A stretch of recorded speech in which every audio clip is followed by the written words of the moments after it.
नमस्कार दोस्तों, welcome to PK classes. दोस्तों, actual and theoretical combustion process. Thermodynamics में फ्यूल एंड कंबस्शन के अंदर actual and theoretical combustion process क्या होती है, कौन कौन से फैक्टर्स हैं जो कि कंबस्शन के लिए प्रभावित करते हैं। आज के वीडियो में हम जानेंगे कंबस्शन प्रोसेस क्या है एंड एक्चुअल एंड थ्योरेटिकल में क्या डिफरेंस है। तो दोस्तों, जो भी छात्र पीके क्लासेस में फर्स्ट टाइम है, जो अभी भी पीके क्लासेस से नहीं जुड़े हैं, वो चैनल को ज़रूर सब्सक्राइब करें, साथ ही दोस्तों वीडियो को लाइक भी करें। तो सबसे पहले हम बात करें कंबस्शन प्रोसेस की। एक्चुअल में कंबस्शन प्रोसेस का मतलब क्या है। तो कंबस्शन जो होती है, combustion is a burning process of fuel and air. जब हम अपने आईसी इंजन्स की बात करते हैं, जहाँ पे पेट्रोल, डीजल एंड गैसेस जो हम बर्निंग फ्यूल के यूज में उपयोग करते हैं, तो इनका जो कंबस्शन है, जब एयर एंड फ्यूल जलते हैं तो इसको हम क्या बोलते हैं, combustion. During combustion chemical energy of fuel is converted into heat energy. Combustion पे जो केमिकल एनर्जी होती है फ्यूल की, ये जनरली कन्वर्ट होती है हमारी हीट एनर्जी में, and this heat energy further change into mechanical work. For complete combustion of fuels, all the carbons of fuels burn to carbon dioxide। यदि हम बात करें कि फ्यूल का कंप्लीट कंबस्शन होता है, तो कंप्लीट कंबस्शन के केसेस में जो कार्बन होता है फ्यूल में, ये कंप्लीटली चेंज हो जाता है carbon dioxide, and all the hydrogen Burns into H2O। और जो हाइड्रोजन है वो हमारी परिवर्तित होती है किसमें, H2O के अंदर, and all the sulphur Burns two sulphur dioxide. और जो SO2 सल्फर होती है, सल्फर का परिवर्तन कंबस्शन के दौरान सल्फर डाइऑक्साइड में होता है। तो ये हमारी जनरली क्या होती है, कंबस्शन प्रोसेस होती है।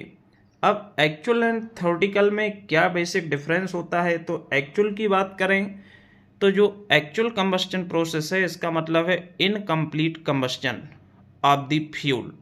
मीन्स यदि हम एक्चुअल की बात करें तो एक्चुअल में कभी भी 100% कंबस्शन किसी भी फ्यूल का नहीं होता है, और यदि एक्चुअल है तो इसमें incomplete combustion of fuel due to insufficient oxygen. किन कारणों से, एक तो पर्याप्त मात्रा में यदि फ्यूल के साथ ऑक्सीजन ना हो, या ऑक्सीजन पर्याप्त मात्रा में मिक्स ना हो, एयर एंड फ्यूल जो मिक्स होता है, तो हमारा जो कंबस्शन है वो इनकम्प्लीट होगा। तो एक तो ऑक्सीजन, दूसरा इनकी कंपोजिशन जो मिक्स होती है। यदि हम डीजल इंजन की बात करें तो एयर में डीजल इंजेक्ट किया जाता है, और ये प्रॉपर मिक्स नहीं होगा तो कंबस्शन कंप्लीट नहीं होगा। एंड पेट्रोल इंजन्स की बात करें तो कार्बोरेटर के अंदर एयर एंड फ्यूल दोनों मिक्स होते हैं, और यदि ये सही से मिक्सिंग नहीं होगी तब भी कंबस्शन कंप्लीट नहीं होता है।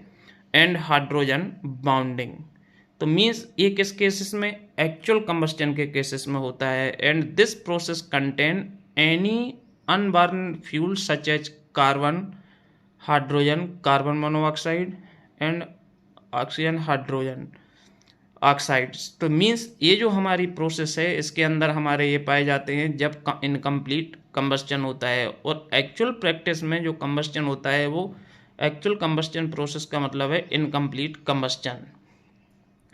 क्योंकि एक्चुअल में कोई भी फ्यूल 100% बर्न नहीं होता है, चाहे हम लकड़ी की बात करें, पेट्रोल की बात करें, डीजल्स की बात करें, तो कंबस्शन जो होता है एक्चुअल में इनकम्प्लीट कंबस्शन ही होता है, जिसके अंदर बहुत सारे अनबर्न या अनबर्नड जो गैसेस हैं वो पाई जाती हैं।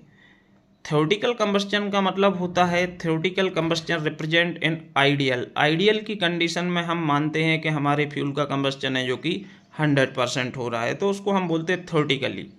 क्योंकि actual and theoretically both are different. तो theoretically combustion represent in ideal combustion process where all the products of fuels burn completely. Means theoretically जो है वो रिप्रेजेंट करता है आइडियल कंडीशंस के लिए, एक आदर्श कंडीशंस के लिए, जिसमें हम मान के चलते हैं कि सभी प्रोडक्ट्स हैं जो फ्यूल के कंप्लीटली जल चुके हैं, बर्न हो चुके हैं। It contain maximum energy output with no incomplete products. इसमें मैक्सिमम एनर्जी आउटपुट होता है। मीन्स यदि कंबस्शन हम कंप्लीटली मान लें तो थ्योरेटिकली जब हम कंप्लीट मानते हैं तो इसमें कोई भी इनकम्प्लीट प्रोडक्ट नहीं होते हैं। जैसे कि इस डायग्राम में आप देख पा रहे हैं कि हमारी फ्यूल एंड एयर है जो कि कंबस्टन चैम्बर में जाती है, और यदि कंप्लीट हमारा कंबस्टन होता है तो it convert into carbon dioxide and H2O। ये कार्बन डाइऑक्साइड और H2O में बदल जाते हैं। लेकिन ऐसा कब संभव है? ये थ्योरेटिकली के केसेस में, थ्योरेटिकल कंडीशंस में ही संभव हो पाता है। एक्चुअल कंडीशंस में कंबस्टन हमेशा इनकम्प्लीट होता है। इसके बाद some factors that affect to the combustion.